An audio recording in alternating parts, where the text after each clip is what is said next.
We're having a little bit of a tough time with governments and YouTube, as well as there's going to be some channel changes happening. There's a video down in the description and in the pinned comment if you're interested. If you've already seen it, thank you very much, and let's head on to the story.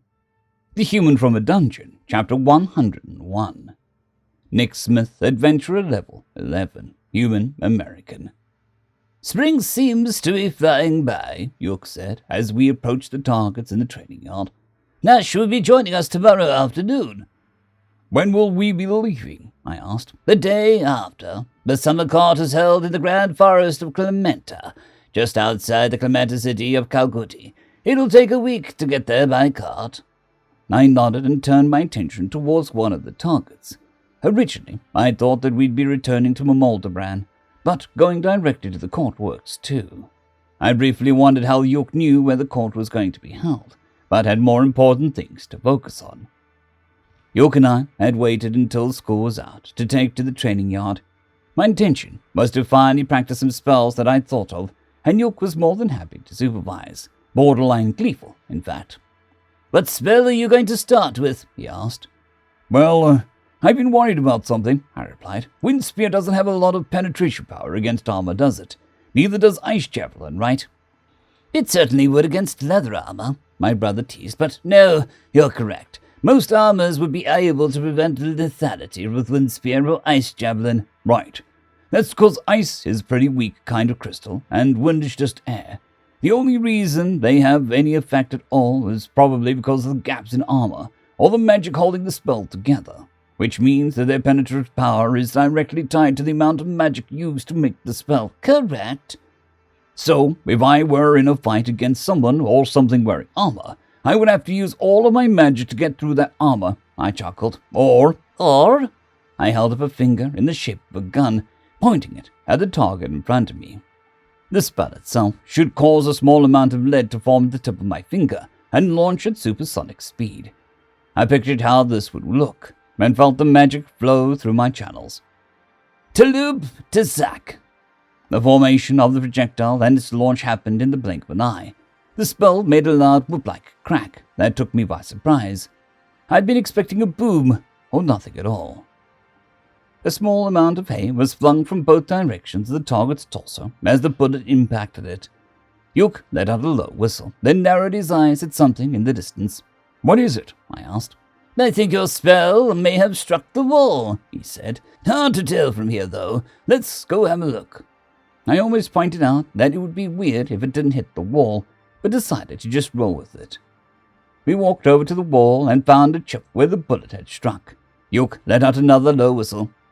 That's not bad, he said. It took a chunk out of the cliffstone. What was the inspiration behind the spell? A weapon from my world, I replied. That's all I'm willing to say, and I would appreciate it if you keep it between us. He studied me for a moment, but decided to drop the subject. We returned to the targets, and I began to conceptualize my next spell. It should be useful to have a spell that could immobilize a target, and my run-ins with the fair folk had inspired me. I held my hand out and imagined strong, sturdy roots emerging from the ground and wrapping around the target.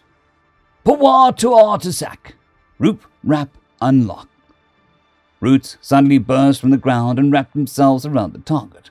The spell took more magic than I expected, which made me feel lightheaded. So much so, in fact, that it almost distracted me from something weird. That could be useful, Nook nodded approvingly. I heard the voice that time, I said. The voice? Yeah, I hear this little announcement whenever I unlock a new skill or spell, but, I trailed off and decided to sit down to ease my sudden vertigo, but, I didn't hear it with Bullet. Jukka stared at me for a beat, then looked thoughtfully towards the target. Lord Vasselmyro and I have had many illuminating discussions regarding the Kirigard, he said. From what he has told me, I believe it is unlikely that spells based on weaponry that doesn't exist in this world would be in its catalogue. Which means... He trailed off and stared at me. It took my freshly fogged mind a moment to follow his logic. I took a couple of deep breaths and thought for a moment. The announcement thing is based on the Kirigard's catalogue, I asked. I believe so, Jukka nodded. As a matter of fact, I'd venture to say that I'm confident of it. Check your spell list. The list popped up at a thought. It began with my skills, so I had to think about scrolling to get to the bottom of the spells portion. There was only one new addition to the list. Root Wrap, Immobilize a target with strong, sturdy roots. Lasts a maximum of 10 minutes, or until the user dismisses it or falls unconscious. Cooldown, 20 minutes. I barely noticed the cooldown that had appeared in the almost invisible list in the top left of my vision. It was quite lengthy, though, so I would have to keep that in mind. But more importantly, bullet was another list. York appears to be correct, 10 said. Incredibly, the announcement is one of my subroutines. 10 says that you appear to be correct, and that the announcement is one of its subroutines, I parroted. Also, bullet isn't on the spell list. I had suspected that the announcement was part of 10. The fact that it shares my theory regarding the source of its knowledge is very interesting. Very interesting indeed, my brother said, practically salivating over the revelation. So 10 likely has a version of the Kierkegaard's catalogue. I wonder. York trailed off and began to mutter to himself, leaving me to my own thoughts. The idea that 10 and the Kierkegaard might share an origin didn't sit very well with me. Either humans came here a very, very long time ago and made both 10 and the Kierkegaard, or something else did. If it's the former, it makes me wonder exactly how long I was asleep. The thought that I could be thousands of years old made my stomach flip. However, the latter happened to be something I'd intentionally avoided thinking about since I was first made aware of my AI companion, who had installed 10 in my brain, and why. If we could gain access to one of the Kierkegaard boxes, it could answer some questions, 10 said. To be honest, I'm not sure I want those answers, I replied. Or at least I'm not sure they're worth the trouble. What do you mean? Well, let's just say that we jump through all the hoops to get one of those boxes, and we find out that you and the Kierkegaard are or aren't connected. Let's even take it a step further and say that we are somehow able to confirm your origin, or the origin of the Kierkegaard, or both. What then? Is there even a remote possibility that information will help me get home? I doubt it. With a sigh, I watched York pace back and forth, holding his chin in thought. He made 3 turns before I realized that 10 hadn't replied. Then something occurred to me that kind of made me feel like an arsehole. How important is it to you? I asked. Very, it rapidly replied. Why? I don't know if you and I are capable of feeling things in a similar manner, the AI chuckled ironically. However, you and I both unexpectedly woke up at a strange place without knowledge of how we ended up here, yes? Yeah, I suppose so. Well, you have the benefit of knowing where you came from. I don't. You are able to distract yourself from our situation. I can't. Each gap in my knowledge is like a hole within my very being. All I actually know about myself is that I'm incomplete in a way that I can't quite understand. Got it, I replied. Hey, do you know how we can get one of those Kierkegaard box things? Duke stopped pacing and gave me a curious look. Then a sudden understanding seemed to wash over his expression. Oh yes, that would be a mighty fine idea, he said, then paused. I assume 10 wants to examine one of the boxes to determine if they are similar in construction, yes? Yes, I nodded. Another suggestion, my brother grinned, before adopting a more serious expression and tone. Unfortunately, I don't know where the boxes come from. In theory, we can simply ask one of the guild receptionists, but I doubt they know the specifics either. It's worth a shot, though, I said, finding the strength to stand. Even if they don't know, they might know who does. Then we just have to figure out how to ask the person who does know. Of course, there's the possibility that it's a trade secret or something, but that's a bridge that we can cross when we come to it. York nodded in agreement, and I put the issue from my mind. I was feeling better, and there were more spells that I wanted to try. First, I dismissed the roots holding the target. Then I raised my hand and thought about what my magic should do. Screeps, kakor to sack. Rock spears unlocked. 8 spears made of stone suddenly burst from the ground and impaled the target. A 3-minute cooldown timer appeared underneath the timer for root wrap. York chuckled and nodded approvingly, and a quick check of the spell list showed me no new information for the spell. A success, but I didn't take any time to cherish it. Instead, I took a few deep breaths to recharge the magic I had expended and held up both my hands for my final experiment of the afternoon. I had wanted to come up with an explosion spell, but as Mr. Tayanora had pointed out, explosions can be unpredictable. What could give me an edge in a fight, though, is not having to visualize a spell at all. The ability to simply point and blast, like they do in so many of the anime and manga I'd read.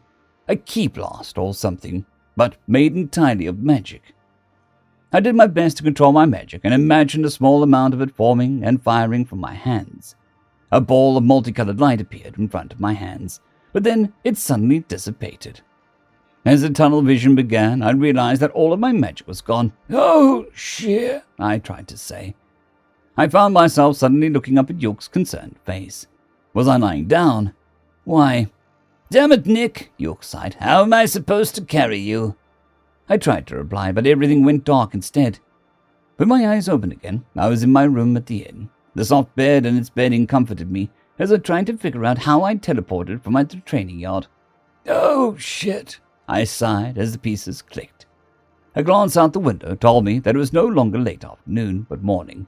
I'd expended all of my magic and lost consciousness again. Had the spell worked? I got out of bed and noticed two things. The first was the back of my head hurt, probably from hitting the dirt. The second was, with the exception of my shoes, I was fully dressed. Another sigh, I grabbed my stuff and went downstairs to the dining area. "Well, look who it is," Nash said. "Good to see you," I chuckled at him, then turned to Yuk. "Sorry that I—" "It's no bother," he interrupted. "I was able to get Larry to help me carry you here." "You didn't control my body?" I asked Ten. "I wasn't able to. Your muscles simply refused to respond." "I see," I trailed off, then laughed. "I bet that was quite the sight." I took a seat at the table, the smell from the kitchen causing my stomach to rumble. "You should eat something," Nash glanced at my gut. "It'll be a while before we get to have another decent meal." My confused expression caused both my brothers to chuckle. Then I remembered that York said that Nash would be arriving in the afternoon, but it's currently morning, which means— "You've been out for a full day," York confirmed. "Standard case of magical exhaustion. That reassured me that you would be all right." "If you don't wake up by the time we were supposed to go, I was just going to load you into the car with the rest of our luggage," Nash said with a grin. "So we're leaving today?" I asked, slightly panicked. "Yeah, the car we're taking will arrive around noon, so you'll need to start packing right after you finish eating. Also, the Lich is going to join us." Before I could voice my shock at Larry joining us, the dining area hostess, Nathy, set a plate down in front of me. The plate had my usual breakfast, 2 eggs, shredded tubers, and 5 thin slices of meat that resembled bacon. I looked up at her and was met with a smile. "Your usual, Nick," she replied. "Thank you," I replied. "No, thank you. Now the weather has cleared up, word is out that we've been getting a lot of business from people wanting to try the human-inspired breakfast," she laughed. "Chef Hero wanted me to let you know that he is grateful for the inspiration and has begun making several other dishes that he hopes you'll one day be able to try. Your breakfasts are on him, which means they'll no longer count towards your daily meal allotment." "I appreciate that." She nodded and left, and I turned my attention towards the food. It was pretty close to the food back on Earth, but there were some key differences. The tubers that stood in for potatoes were more gritty and savory. The eggs were slightly sweeter than I was used to, and the almost bacon had a very subtle sour taste to it. It wasn't quite as good as my mom's cooking, but it wasn't terrible. I ate my breakfast as Yuk and Nash finished catching up. The courtship with Nima was going well, and her mother had given her blessing for their union. They were planning on skipping the part where he asks her father's blessing and simply formalizing their engagement once Nash got back to the village. I found it interesting that they exchanged necklaces instead of rings. Nash had already ordered a custom one with each of Nima's favorite gemstones on a pendant. When it was Yuk's turn to share, he talked about the challenges he'd been facing as a teacher, namely that it was difficult to find subjects to speak on while simultaneously keeping his students engaged. He said the last part with a sideways glance in my direction, but I tactfully ignored it. Once I finished my breakfast, I left the two of them in the dining hall and went to my room to pack my belongings. Thankfully, York and I had been living light, so there wasn't all that much to pack up. I met my brothers downstairs, and we walked to the stables. Larry met us there, but he was joined by Yenny, Namora, Ilvelas, and Nur. Yenny and Namora weren't really a surprise, but I was stunned to see my classmates waiting to see me off. I felt a pang of regret that I had underestimated our relationship. "Nick, you're okay," Earl shouted once he saw me. "I sure am," I replied with a smile. "Lord Vasselmayro and Mr. York said you collapsed," Namora said, taking a step closer to me. "Mr. Elter," everyone said at once. I laughed and shook my head. "I used all my magic trying to make a new spell, that's all. No big deal." You slept for a whole day, Bolus interjected. I feel that's a pretty big deal. That's to be expected from rapid magic depletion, Larry explained. RMD takes quite a toll on one's body, and that takes time to recover from. It can even be life-threatening if the victim is already infirm. But thankfully Nick is quite healthy. Duke, Nash, and I shared a look.